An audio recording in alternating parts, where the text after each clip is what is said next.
Copy में आप यहाँ पर हेडिंग डाल सकते हैं, this is called binomial theorem. Binomial theorem. तो बाइनोमियल थ्योरम में बच्चों क्या होता है बेसिक लेवल पे, ये आप जरा समझ लीजिए कि बाइनोमियल थ्योरम में बेसिक लेवल में होता क्या है, ये जरा बात आप समझ लीजिए आज। तो बच्चों क्या होता है बाइनोमियल थ्योरम में, जैसे आपके पास मान लीजिए x प्लस ए की होल पावर स्क्वायर का एक्सपेंशन है। तो अगर आप इस एक्सपेंशन को करेंगे बच्चों तो क्या आता है, ध्यान से देखिए, यह आता है एक्स स्क्वायर प्लस ए स्क्वायर प्लस 2x, यही तो आता है। और बच्चों अगर आप x प्लस ए का होल क्यूब लिखेंगे तो वो क्या आता है, वो आता है एक्स क्यूब प्लस ए क्यूब प्लस 3x ए स्क्वायर प्लस 3x स्क्वायर ए, यही तो आता है। तो बच्चों अगर आप ये ऑब्जर्वेशन देखें ध्यान से तो आपको ऑब्जर्वेशन में देखने को मिलेगा कि जब पावर 2 है तो टोटल नंबर ऑफ टर्म्स कितने हैं, 3 है। और जब पावर 3 है तो टोटल नंबर ऑफ टर्म्स कितने हैं, 4 है। इसका मतलब अगर आपको कोई बच्चों x प्लस ए की होल पावर 4 दे देगा, लेट से आपको अगर कोई कह दे कि x प्लस ए की होल पावर 4 लिखो, तो बच्चों आप इसको बिना एक्सपेंड किए बता सकते हो कि इसमें टोटल नंबर ऑफ टर्म्स कितने होंगे, 5 होंगे। इसमें टोटल नंबर ऑफ टर्म्स कितने होंगे बच्चों, वो 5 होंगे। देखिए बच्चों इसमें टोटल नंबर ऑफ टर्म्स कितने होंगे, 5 होंगे। ऐसे ही बच्चों ये बात आगे बढ़ती चली जाती है और ये x प्लस ए की होल पावर n के एक्सपेंशन में आ जाती है। और जहां पर बच्चों एक n जो होता है यहाँ पे एक नेचुरल नंबर होता है, तो यहाँ पे जो टोटल नंबर ऑफ टर्म्स होंगे वो क्या होंगे, n प्लस 1 होंगे। तो बच्चों यहाँ पे टोटल नंबर ऑफ टर्म्स जो होंगे वो होंगे n प्लस 1। तो बच्चों ये बातें आपको समझ में आनी चाहिए कि मैं आपको क्या समझाने की कोशिश कर रहा हूं कि जब पावर 2 थी तो नंबर ऑफ टर्म्स 3 थे, जब पावर 3 हो गई तो नंबर ऑफ टर्म्स 4 हो गए। यानी कि नंबर ऑफ टर्म्स जो होते हैं वो पावर से हमेशा एक ज्यादा होता है। जैसे अगर बच्चों x प्लस ए की होल पावर 4 का आप एक्सपेंशन लिखना चाहे तो वो एक्सपेंशन होता है x की पावर 4, 4x क्यूब ए, 6x स्क्वायर ए स्क्वायर, 4x ए क्यूब ए की पावर 4। तो बच्चों आप गिन लीजिए इसमें टोटल नंबर ऑफ टर्म्स 5 है। तो बच्चों इस तरह से एक्सपेंशन अगर हमसे कोई कह दे कि x प्लस ए की होल पावर 8 का एक्सपेंशन करिए, तो उसका एक्सपेंशन तो करेंगे बच्चों तो हमें बहुत समय लग जाएगा। या अगर आपसे कोई कहता है x प्लस ए की होल पावर 15 का एक्सपेंशन करिए, 99 पावर का एक्सपेंशन करिए, तो बच्चों इन सब बातों में बहुत समय लग जाएगा और हम लोग के क्वेश्चंस हो ही नहीं सकते। इसलिए बच्चों यहां पर एक चैप्टर है, इस चैप्टर का नाम है बाइनोमियल थ्योरम। इस चैप्टर का मतलब ही यही है कि इस थ्योरम यानी बाइनोमियल थ्योरम को हम यूज करके क्या करते हैं, एक ऐसा पावर n का एक एक्सपेंशन बना लेते हैं ताकि हमारा सारा काम आसान हो जाए। तो आसान करने के लिए बच्चों यहां पर आप हेडिंग डालेंगे हमारे साथ, लिखिए बाइनोमियल थ्योरम, मेरे साथ हेडिंग डालिए, binomial theorem for positive integral index, for positive integral index. तो बच्चों ये बात आपको समझ में आना चाहिए। आप पढ़ने जा रहे हैं binomial theorem for positive integral index. तो बच्चों आप ये पढ़ने जा रहे हैं, अब आपको ये बात बहुत ही ध्यानपूर्वक समझनी पड़ेगी कि एक जनरल एक्सपेंशन क्या होता है। तो बच्चों एक जनरल एक्सपेंशन हम आपके सामने लिखने जा रहे हैं, वो होता है x प्लस ए की होल पावर n। ध्यान से देखिएगा, जनरल एक्सपेंशन हम लिखने जा रहे हैं x प्लस ए की होल पावर n का, वो होता है बच्चों nc0 x की पावर n a की पावर 0 प्लस nc1 x की power n minus 1 a plus nc2 x की power n minus 2 a square. तो बच्चों अगर आप और भी टर्म्स लिखना चाहें तो वो भी लिख सकते हैं, nc3 x की पावर n माइनस 3 a की पावर 3, और ऐसे करके बच्चों ये चलता चला जाता है। और अगर आप आखिरी टर्म लिखेंगे तो आखिरी टर्म में x की पावर n था पहले, फिर n माइनस 1 हुआ, तो ऐसे करते करते आखिरी टर्म में x की पावर n माइनस n यानी कि x की पावर 0 आ जाता है। और a पहले ही चालू हुआ था 0 से, फिर 1 से, फिर 2 से, ऐसे करते करते a की पावर आखिरी में n हो जाती है। तो बच्चों ये एक जनरल एक्सपेंशन है जिसको अभी मैं आपको एक्सप्लेन करूंगा कि एक जनरल एक्सपेंशन में से क्या लेना देना है। तो बच्चों ये जो जनरल एक्सपेंशन हमने लिखा है इसको देख करके बहुत बच्चे कंफ्यूज हो जाते हैं कि सर ये NC0 NC1 क्या है। तो बच्चों मैंने आपको एक टर्म था, उस टर्म पे मैंने आपको कॉम्बिनेशन का मतलब बताया था और परम्यूटेशन का भी मतलब बताया था। तो बच्चों मैंने आपको कॉम्बिनेशन का डिफाइनिंग रिलेशनशिप बताया था कि जो कॉम्बिनेशन होता है वो होता है factorial n upon factorial n minus r into factorial r। This is the general representation of NCR। तो बच्चों NCR क्या होता है? वो होता है फैक्टोरियल n माइनस r और फैक्टोरियल r। और अगर कई बच्चे फैक्टोरियल को अगर इस तरह से बनाते हैं तो ये भी अपने आप में सही है, लेकिन अब ये डिपेंड करता है कि आपको सिंबल कौन सा बनाना आसान पड़ता है। तो मेरे लिए पहला वाला सिंबल बनाना आसान होता है, इसलिए हम इसको बनाते हैं। अब जैसे बच्चों आपको अगर 4C2 की वैल्यू कैलकुलेट करनी है तो n की जगह 4 है और r की जगह 2 है, तो कैसे कैलकुलेट करेंगे? Factorial 4 upon 4 minus 2 into factorial 2। और बच्चों मैंने बताया था कि फैक्टोरियल 4 क्या होता है? वो होता है 4 इंटू 3 इंटू 2 इंटू 1। क्योंकि मैंने आपको काफी देर तक समझाया था कि जो फैक्टोरियल n होता है वो क्या होता है? Product of n consecutive integers. ठीक है ना? जैसे 4 फैक्टोरियल है तो 4 3 2 1, 5 का फैक्टोरियल होगा तो 5 4 3 2 1, लाइक दिस। 4 माइनस 2 यानी कि फैक्टोरियल 2, फैक्टोरियल 2 होता है 2 into 1, again factorial 2 is 2 into 1। तो बच्चों अगर आप इसको सिंप्लीफाई करेंगे तो ये वैल्यू निकल करके आ रही है 6। और बच्चों मैंने आपको कॉम्बिनेशन में NCR का मतलब बहुत अच्छे से बताया था। दिस ये रिप्रेजेंट क्या करता है? ये रिप्रेजेंट करता है number of ways of selection of R things out of N things, यानी दो चीजों को चुनने का तरीका 4 चीजों में से। तो बच्चों ये सिर्फ चुनने का तरीका होता है, चुन करके अरेंज करने का तरीका अगर आपके पास आए तो उसको परम्यूटेशन कहते हैं।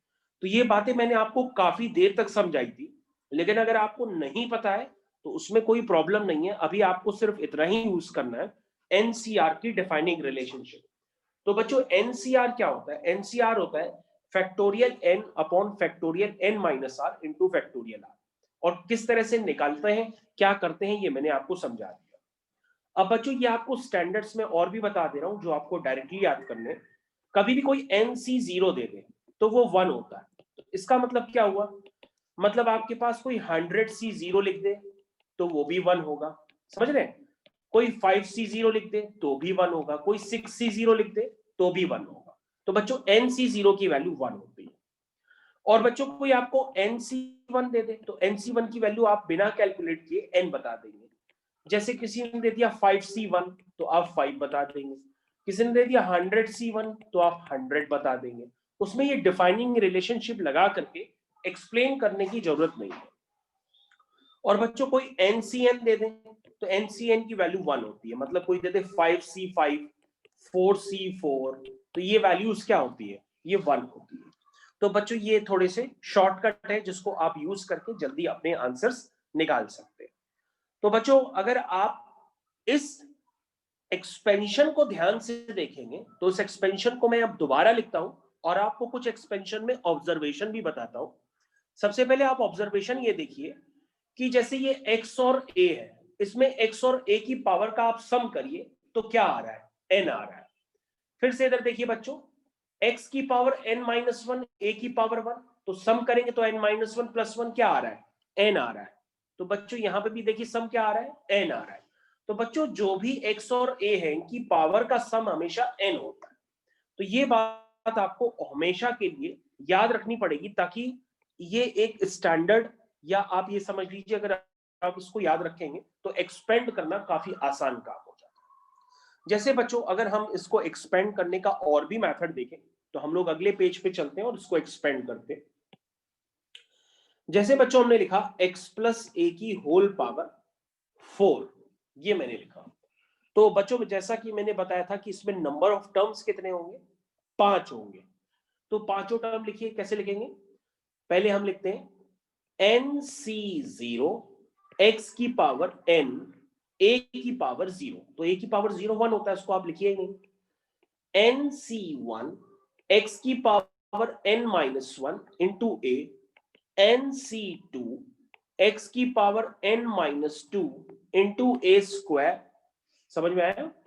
nc3 x की पावर n माइनस 3 a 1। ध्यान से देखिए क्या क्या आएगा, पहले a आया 1, फिर आया 2, अब क्या आएगा 3, क्योंकि x की पावर 1 हो गई और a की पावर 3, 3 प्लस 1 क्या हो गया 4 हो गया। हर जगह सम देखिए 4 ही आ रहा है। लास्ट टर्म ncn x की पावर n माइनस n खत्म हो गया और ये a की पावर 4 आ गया। तो बच्चों देखिए मैंने एक्सपेंशन आपके सामने कर दिया, और आपको एक्सपेंशन में किसी भी तरह का कंफ्यूजन है तो आप ऊपर सबसे पहले x प्लस ए की होल पावर n का एक्सपेंशन जरूर लिख लें, उसके बाद ही एक्सपेंड करें। क्या होता है, nc0 x की power n plus nc1 x की power n minus 1 a, nc2 x की power n minus 2 a square. ऐसे बच्चों आप लिख करके अपना कंफ्यूजन खत्म कर सकते हैं। देखिए अब बच्चों अगर हम यहाँ पे वैल्यू सब्स्टिट्यूट करें तो वैल्यूज क्या क्या आएंगी, तो nc0 की वैल्यू 1 होती है तो ये हो गया x की पावर 4, nc1 की वैल्यू n होती है तो 4c1 4 हो जाएगा, तो ये हो गया 4x क्यूब a। 4c2 की वैल्यू बच्चों होती है 6, ये मैंने 6 डाल दी, x स्क्वायर a स्क्वायर। और बच्चों 4c3 की वैल्यू क्या होती है, उसके लिए आप एक और स्टैंडर्ड याद रख लीजिए भले बच्चों, आपको ध्यान देना होगा जो NCR की वैल्यू होती है वही NCN माइनस आर की वैल्यू होती है। कहने का मतलब जो 4c3 की वैल्यू है वो 4c4 minus 3 that is 4c1 के बराबर ही होगी, दैट मींस ये वैल्यू 4 ही आएगी। तो बच्चों एक मैंने आपको ऑब्जर्वेशन और सिखाया है ताकि आपका कैलकुलेशन रिड्यूस हो जाए और आपको कैलकुलेशन कम से कम करना पड़े।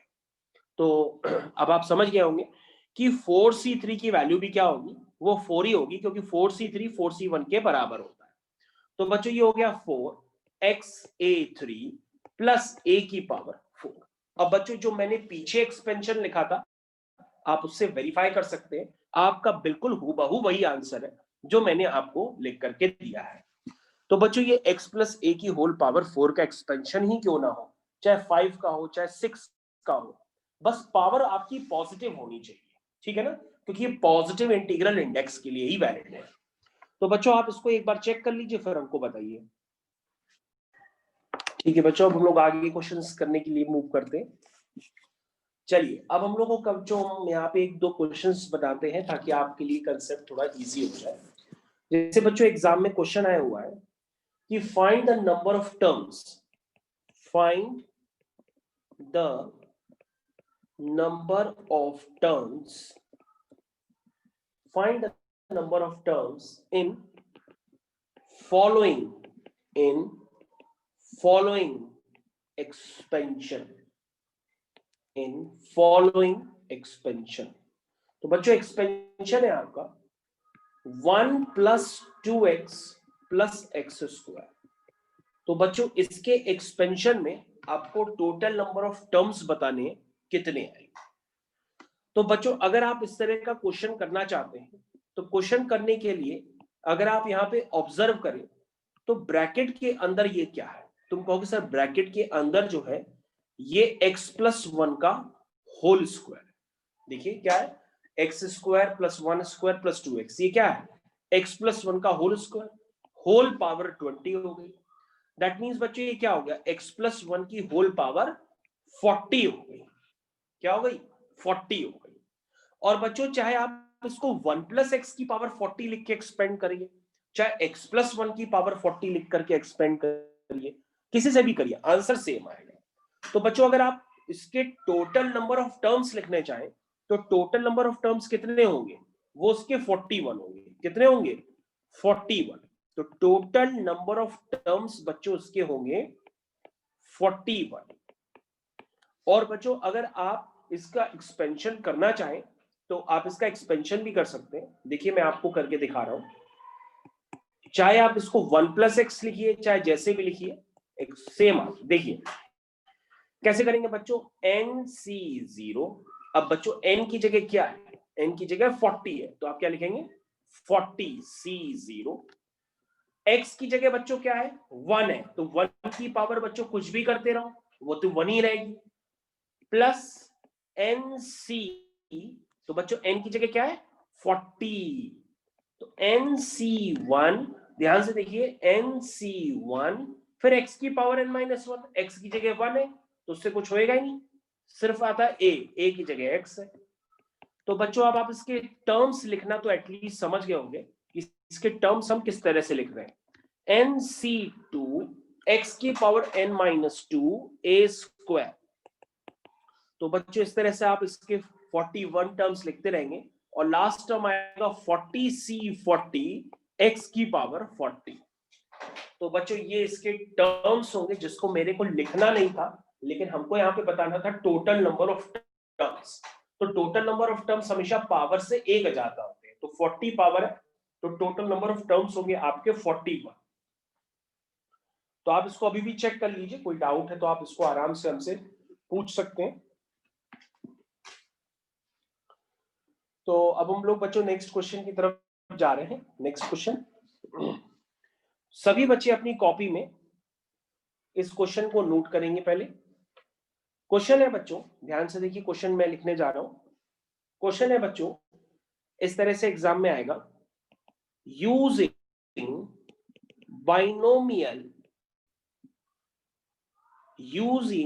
Binomial theorem expand x plus Y की whole power 5 plus x minus Y की होल पावर 5, ठीक है, एंड hence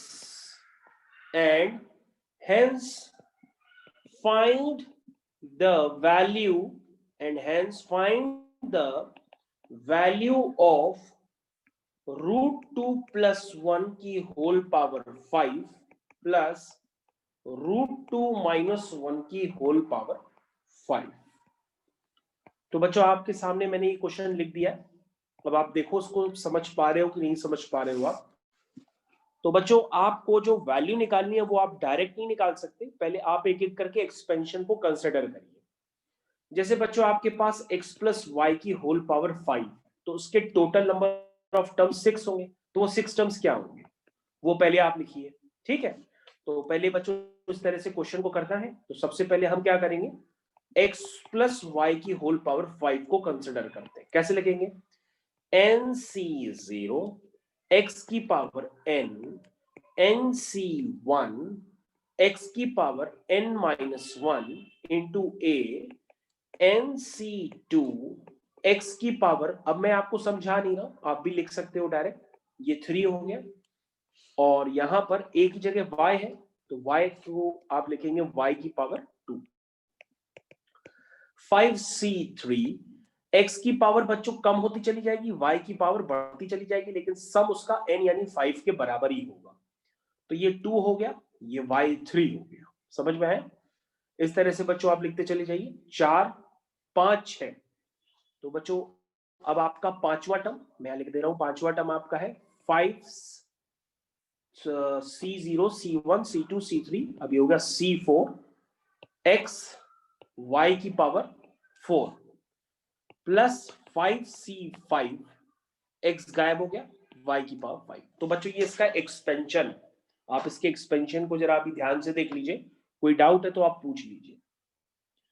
अब बच्चों को एक्सपेंशन करना है x माइनस वाई की होल पावर 5 का, ध्यान से देखिए x माइनस वाई, तो बच्चों माइनस वाई को हम इस तरह से एडजस्ट करके लिख रहे हैं, देखिए सभी बच्चे स्क्रीन पे ध्यान दें, और मैंने x प्लस ए के फॉर्म में ही इसको कन्वर्ट किया, जहां पे x की जगह ax है, x की जगह x है और a की जगह माइनस वाई, a की जगह क्या है माइनस वाई, ये nc0 x की पावर n, nc1 x की power 4 minus Y plus nc2 x की power 3 minus Y square, nc3 x की पावर 2 माइनस वाई क्यूब,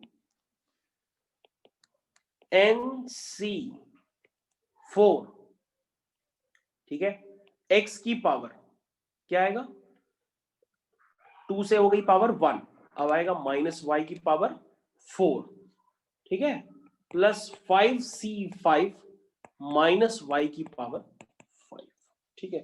तो बच्चों यहां पर अगर आप टर्म्स ध्यान से देखें तो आपको टर्म्स क्लियर कट समझ में आएंगे, जरा ध्यान से देखिएगा इन टर्म्स को। और बच्चों यह साथ में आपको एक बात और यहाँ पे क्लियर कट समझ में आ रही है कि हमें इन दोनों को आपस में ऐड करना है। तो बच्चों जब हम इनको आपस में ऐड करेंगे तो कौन से टर्म आपके कैंसिल हो रहे हैं वो आप समझ जाइए। तो बच्चों ये वाले टर्म्स आपके कैंसिल हो जाएंगे, प्लस y माइनस y से कैंसिल हो जाएगा।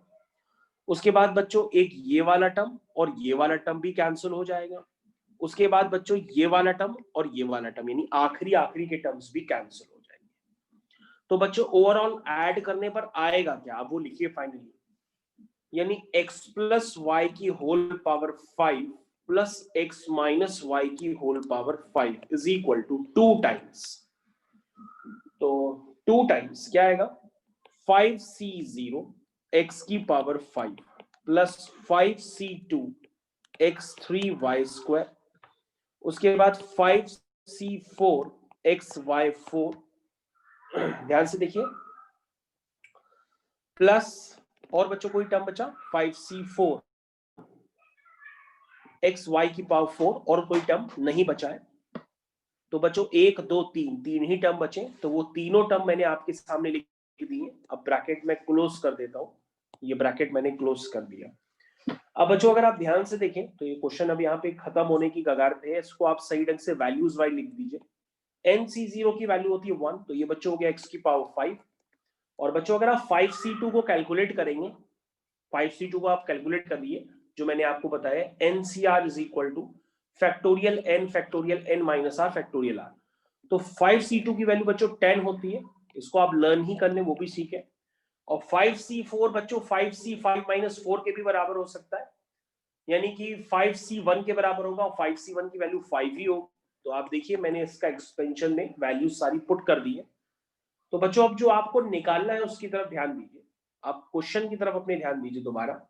जो आपको इवैल्यूएट करना है वो आपकी स्क्रीन पे, ये टर्म आपको इवैल्यूएट करना है।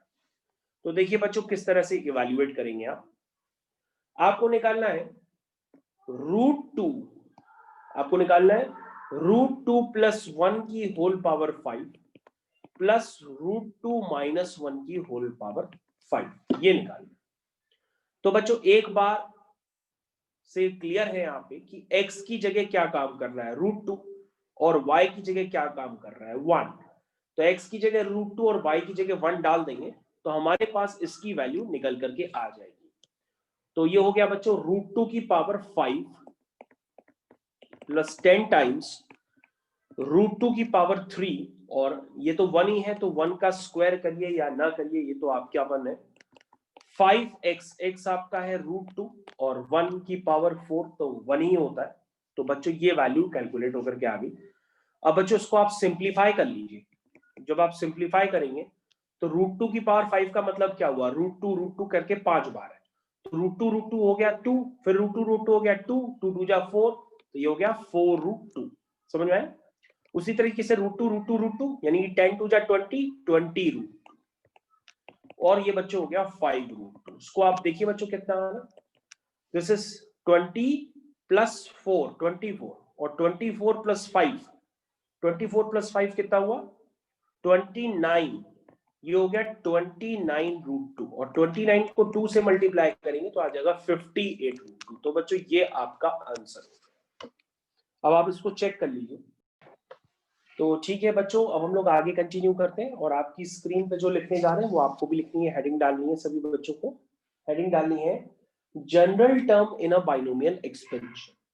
हेडिंग है आपकी general term in binomial expansion. Binomial expansion में जनरल टर्म आपको लिखना किस तरह से पड़ता है ये आप समझिए, ठीक। देखिए बच्चों अगर आप x प्लस a की होल पावर n का एक्सपेंशन लिखें तो आपको ये एक्सपेंशन याद हो गया है, तो आप अपनी कॉपी में लिखिए इसको। तो देखिए किस तरह से लिख रहा हूं मैं, NC1, ठीक है, ओके।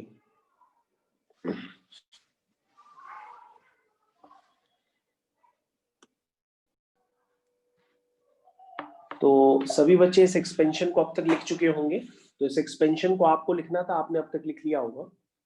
तो NC0 x की पावर है NC1 x की पावर n-1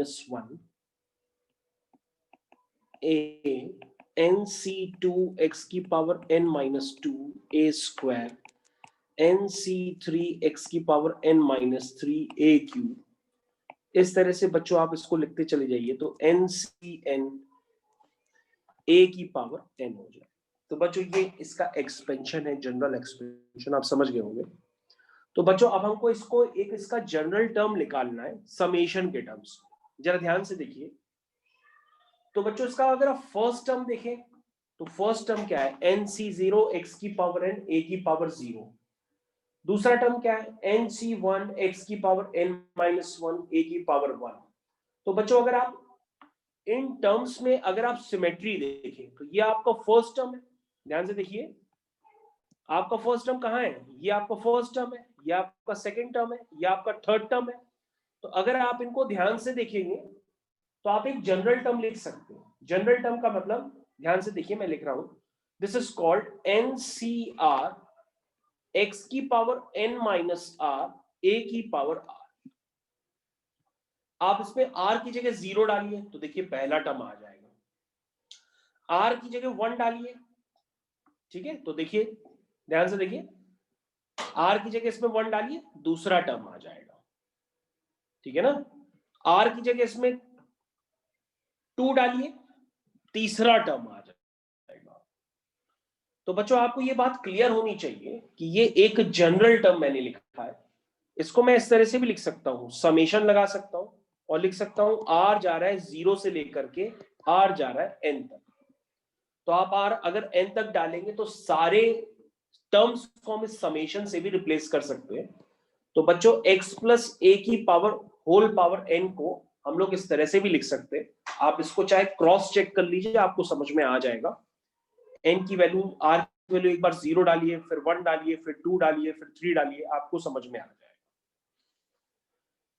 अब आप एक काम करिए बच्चों, जरा और ध्यान से देखना पड़ेगा आपको। बच्चों जैसे आपने r की जगह 0 डाला तो पहला टर्म आ गया, r की जगह 1 डालिए जरा, तो r की जगह 1 डालने पर क्या आ रहा है, दूसरा टर्म आ रहा है। देखिए r की जगह 1 डालिए तो क्या आया, NC1 x की पावर n-1 a की पावर 1। अब r की जगह 2 डालिए तो तीसरा टर्म आ रहा है, देखो NC2 x की पावर n-2 a2। r की जगह 3 डालिए तो तीसरा टर्म आ रहा है, चौथा टर्म आ रहा है NC3 x की पावर n-3 a की पावर 3। तो बच्चों आप ध्यान से देखिए, ये आपका कौन सा टर्म है, दूसरा टर्म है। ये आपका कौन सा टर्म है, तीसरा टर्म है। ये आपका कौन सा टर्म है, चौथा टर्म है। और बच्चों अगर हम इसको ऐसे ही लिखते चले जाए तो आप कहोगे कि सर इसका जो जनरल टर्म होगा वो होगा TR+1 is equal to NCR x की पावर n-r a की power r। This is the general term. तो आप समेशन के टर्म्स में भी समझ सकते हैं, और अगर ऐसे समझना चाहें तो ऐसे भी आप जनरल टर्म लिख सकते हैं। बस आपको समझ में आना चाहिए कि एक वर्किंग किस तरह से हो रही है। तो सभी बच्चे इन बातों को ध्यान दें। हमने लिखा TR+1 is equal to NCR x की पावर n-r a की पावर r। ठीक है बच्चों, कहने का मतलब ये है कि बच्चों यहां पर r की वैल्यू बड़ी वेरी करती है, ठीक है। r की वैल्यू अगर आप 2 डालेंगे तो आपका दूसरा टर्म नहीं आएगा, तीसरा टर्म आएगा। आप चाहे चेक कर लो, देखो आपने इसमें क्या किया था, इसमें r की जगह 2 डाला तो तीसरा टर्म आया था, दूसरा टर्म थोड़ा ना आया था। और अगर आपको चौथा टर्म निकालना है तो r की जगह 3 डालना होगा। ऐसा बच्चों इसलिए हो रहा है क्योंकि आपकी जो स्टार्टिंग है वो 0 से हो रही है, इसलिए आप हर बार जो r होता है वो एक कम डालते हो और नंबर ऑफ टर्म उसका एक ज्यादा होता है, ठीक है ना। तो ये ऑब्जर्वेशन आपको समझना पड़ेगा कि ये ऑब्जर्वेशन है क्या, आखिर समझ गए ना। मतलब अगर आपका जो चौथा टर्म होगा वो तभी आएगा जब r की जगह 3 आएगा। समझ में आया? मतलब आपको कोई कह दे कि किसी की एक्सपेंशन में पांचवा टर्म लिखो, तो पांचवा टर्म बच्चों तभी आएगा जब r की वैल्यू आपका क्या डालोगे, 4 डालोगे। किसी के एक्सपेंशन में आपको आठवां टर्म लिखना है तो वो तभी आएगा जब r की वैल्यू आप क्या डालोगे, 7 डालोगे। जैसे 7 डालोगे तो t7 + 1 t8 बन जाएगा। तो आप इस ऑब्जर्वेशन को समझने की कोशिश करो, क्योंकि ये r की वैल्यू 0 से स्टार्ट हो रही, 1 से नहीं। ठीक है बच्चों, अपने आगे कंटिन्यू करते हैं। यहाँ तक होपफुली आपने नोट कर लिया होगा। देखिए मैं आपको एक क्वेश्चन करके दिखाता हूं ऐसे। जैसे बच्चों एक क्वेश्चन है आपका, उसका है right the general term in the expansion of x square minus y की होल पावर 6।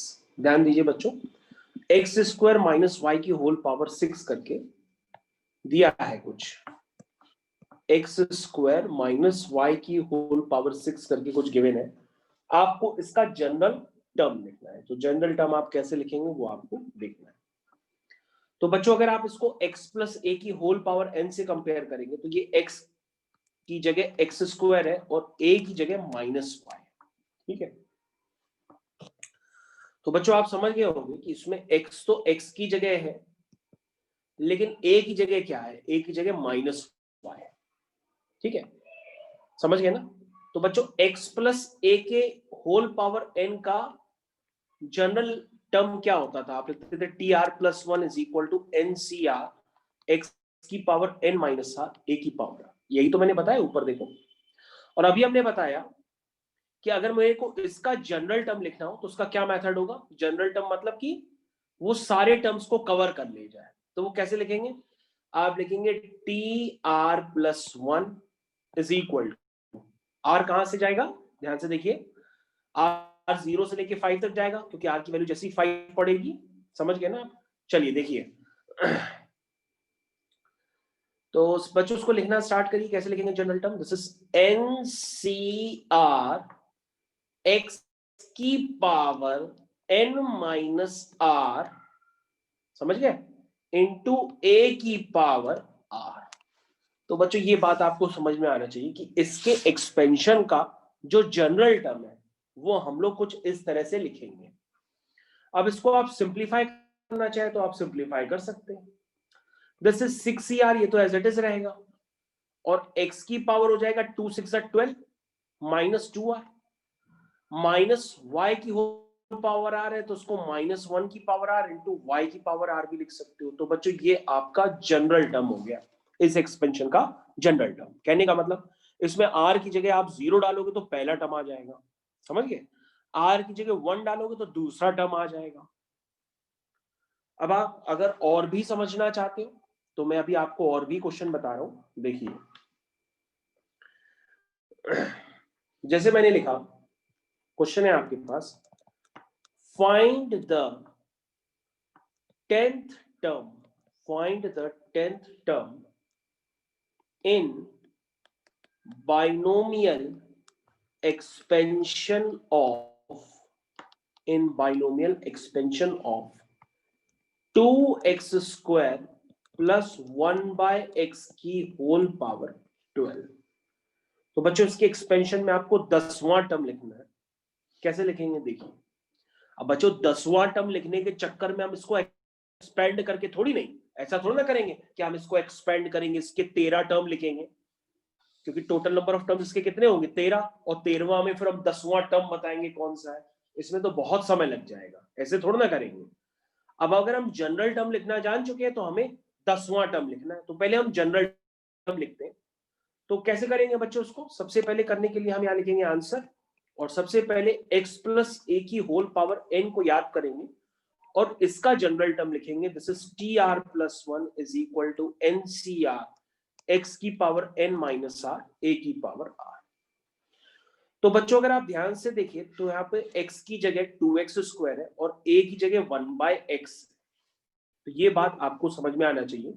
तो बच्चों ये वैल्यू और ये वैल्यू एक x और a की तरह ट्रीट हो रही है, ठीक है। तो कैसे लिखेंगे बच्चों general term T R plus one is equal to, कैसे लिखेंगे, एन सी आर। तो बच्चों अब हम यहाँ पे सारी चीजें जानते हैं, तो हम अननोन क्यों रखें, सारी वैल्यूज पुट करते हैं। तो ध्यान दीजिए यहां पर n की जगह क्या है, 12 है, n की जगह 12 है। और आपको बच्चों 10वां टर्म निकालना है, यानी आपको T10 निकालना है। और 10वां टर्म कब बनेगा, जब r की वैल्यू क्या आएगी 9, क्योंकि आप जीरो से चालू करते हो ना, तो स्टार्टिंग से लोगे तो जीरो वाला टर्म पहला टर्म हो जाता है।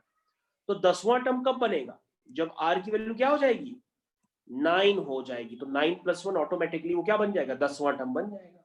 अब बच्चों वैल्यू यार डाल दो, आपके पास 10वां टर्म डायरेक्ट आ जाएगा। तो NCR, ध्यान से देखिए, x की पावर n माइनस आर, समझ में आया, इंटू a की पावर r की जगह क्या है 9। तो बच्चों मैंने इसका 10वां टर्म आपकी स्क्रीन पे डायरेक्टली लिख दिया, मैंने बिना एक्सपेंड किए। तो देखा बाइनोमियल थ्योरम का फायदा, बिना एक्सपेंड किए मैंने इसका 10वां टर्म लिख दिया। तो ये बच्चों हो गया 12C9, 2 की पावर बच्चों 12 माइनस 9 कितना हुआ 3, और x की पावर कितना हुआ, एक्स स्क्वायर की पावर बच्चों क्या है, एक्स स्क्वायर की पावर 3 है। तो बच्चों ये x की पावर 1/x से ऊपर आकर क्या हो जाएगा, x की पावर -9 हो जाएगा। तो उसको और आप सिंप्लीफाई करना चाहें तो ये बच्चों कितना हो जाएगा 8 हो जाएगा, और x की पावर बच्चों ये कितना होगा 6, और 6 बेस सेम है तो पावर ऐड हो जाएगी। तो बच्चों कितना आ गया, इसको थोड़ा सा आप करिए। अगर आपको वैल्यू नहीं पुट करनी है तो आप एज इट इज भी लिख सकते हैं, 12C9 8 इंटू एक्स की पावर -3। तो बच्चों ये इसका एक्सपेंशन का 10वां टर्म है, जिसको आपने बिना एक्सपेंड किए डायरेक्टली बताया है। Next question on your screen, question है बच्चों, find the 9th term in expansion of expansion है बच्चों x by a minus 3a by x square की होल पावर 12। तो बच्चों इसका एक्सपेंशन करना है, और इसके एक्सपेंशन में आपको वैल्यू निकालनी है 9th टर्म की। तो बच्चों सबसे पहले क्वेश्चन आप खुद करेंगे, ठीक है बच्चों, हम लोग इस क्वेश्चन को स्टार्ट करते हैं, चेक करिएगा। सबसे पहले बच्चों उस क्वेश्चन को करने के लिए आपने x प्लस ए की होल पावर n को ही कंसिडर किया होगा, और इसका जनरल टर्म होता है TR+1 is equal to NCR x की power n minus r a की पावर r। तो बच्चों जो अभी भी आपको समझ में नहीं आया तो आप इस तरह से करिए। अब बच्चों जो आपके पास टर्म है उसको जरा हाईलाइट करिए, ध्यान से देखिए। उसमें बच्चों अगर आप ये जो टर्म आपने लिखा है उसको अगर आप ऐसे लिख लें, जैसे लिखा है x बाय ए प्लस लगा दीजिए -3a by X square whole power 12। तो बच्चों अगर आप ध्यान से देखें कि ये वाला टर्म x की तरह ट्रीट कर रहा है और ये वाला टर्म a की तरह ट्रीट कर रहा है, हो गया। तो बच्चों इसका एक्सपेंशन में मेरे को कौन सा निकला है, नवा टर्म लिखना है। तो नवा टर्म आगे से कौन सा होगा, ठीक है ना, 9th टर्म लिखना है। इसके लिए r की वैल्यू आपको क्या डालनी पड़ेगी 8, क्योंकि r की वैल्यू 0 से स्टार्ट होती है। तो आगे से नवा टर्म कब होगा, जब r की वैल्यू क्या होगी 8, ठीक है ना। तो r की वैल्यू बच्चों आप 8 डालिए। तो सबसे पहले लिखेंगे T8 + 1, तो ऑटोमेटिकली T9 बन गया, इज इक्वल टू n, देखिए NCR इंटू x की power n minus r into a की पावर r। r क्या है बच्चों, r है 8, ठीक है, समझ में आ गया। होपफुली आप लोग ने सब इस तरह से किया होगा। तो बच्चों आपके पास 9th टर्म आ गया है, क्योंकि 8+1 9th ही होता है, 9th टर्म आ गया। This is 12C8, this is x की पावर 12 माइनस 8, तो बच्चों ये 4 हो गया, नीचे भी a की पावर 4 हो गया, माइनस की पावर 8 इवन है तो प्लस हो गया, ये 3 की पावर 8 हो गया, ये a की पावर 8 हो गया, और x स्क्वायर है ऊपर आके x की पावर -2 इंटू 8, यानी कि x की पावर -16 हो जाएगा। तो बच्चों इस तरह से अगर आप सिंप्लीफाई करना चाहें तो कर सकते हैं अपनी कॉपी में। 12C8, तो x की पावर बच्चों देखो क्या होगी, कलेक्ट हो जाएगी 4 - 16, दिस इज -12। 3 की पावर 8 तो बना ही रहेगा, नीचे a की पावर 8 है, नीचे 4 है, यानी a की पावर 4 आएगा। तो बच्चों ये आपका आंसर हो गया। अब आप इसको चेक कर लो। तो बच्चों आज का लास्ट क्वेश्चन हम लोग करने जा रहे हैं। क्वेश्चन है find the 6th term in expansion of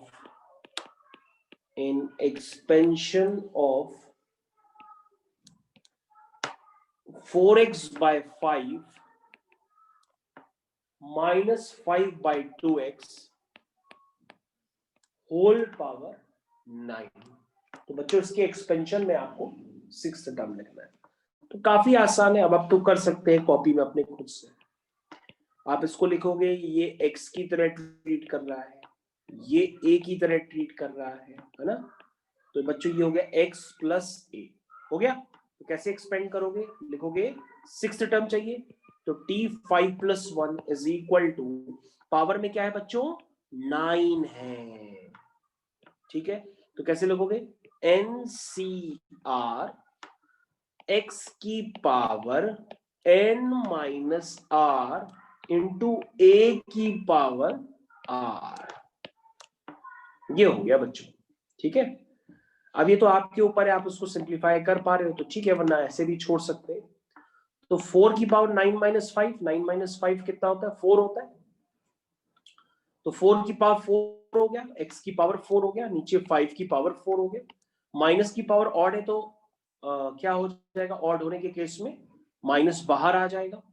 और 5 की पावर 5 हो गया, नीचे 2 की पावर 5 हो गया, और नीचे x की पावर 5 हो गया। ज्यादा से ज्यादा जो कलेक्ट हो रहे हो टर्म्स उनको कलेक्ट करके सिंप्लीफाई आप कर सकते हैं। 4 की पावर 4 को आप बने रहने दीजिए। देखिए मैं आपके सामने सिंप्लीफाई कर रहा हूं, ध्यान दीजिएगा ना। -9C5, इधर ध्यान दीजिए, मैं तो आपके सामने सिंप्लीफाई करके दे रहा हूं। दिस इज -9C5, ठीक है। 4 की पावर 4 और 2 की पावर 5, इसको ऐसे ही लिख लेंगे, या आपका मन। और x की पावर 4 है, नीचे 5 है, तो नीचे x एक बच जाएगा, ऊपर 5 की पावर 5 है तो ऊपर एक 5 बच जाएगा। अब आप चेक कर लो। तो अगर आप 9C5 की वैल्यू निकाल पाओ तो निकाल भी सकते हो। This is factorial n upon factorial n - r into factorial r। तो बच्चों 9 निकाल लो, 8 निकाल लो, 7 निकाल लो, और 6 निकाल लो, 5 निकाल लो, और 4 पे छोड़ दो, क्योंकि नीचे से 4 आ जाएगा, ठीक है। अरे 4 क्या, 5 पे ही छोड़ सकते थे आप, क्योंकि नीचे 5 तो है। तो आप इसको 5 पे ही छोड़ दो। इधर ध्यान दो, फैक्टोरियल 9 को लिख लो आप 9876 इंटू फैक्टोरियल 5, ऐसे ही छोड़ दो। तो नीचे फैक्टोरियल 5 है और 9 - 5 होता है 4, 4 को लिख दो 4 3 2 1, फैक्टोरियल 4 जो आएगा वो क्या आएगा 4 3 2 1, ये इससे कैंसिल हो गया। इसको इवैल्यूएट कर लो, वैल्यू भी आ जाएगी इसकी। तो कितनी वैल्यू आई, 4 1 जा 4, 4 2 जा 8, 2 से 2 कैंसिल, 3 1 जा 3, 3 2 जा 6, 2 7 जा 14, या 2 7 जा 14, और 14 इंटू 9, 9 4 जा 36, 9 1 जा 9, और 9 और 3 12, ये आ गया बच्चों 126। तो बच्चों ये वैल्यू मैंने इवैल्यूएट कर दी है, और सारी वैल्यूज अगर आप सिंप्लीफाई करेंगे और वैल्यू निकालेंगे तो ये वैल्यू आ रही है -5040 upon x। This is the final answer. तो उस तरह से बच्चों क्वेश्चन करते हैं हम लोग।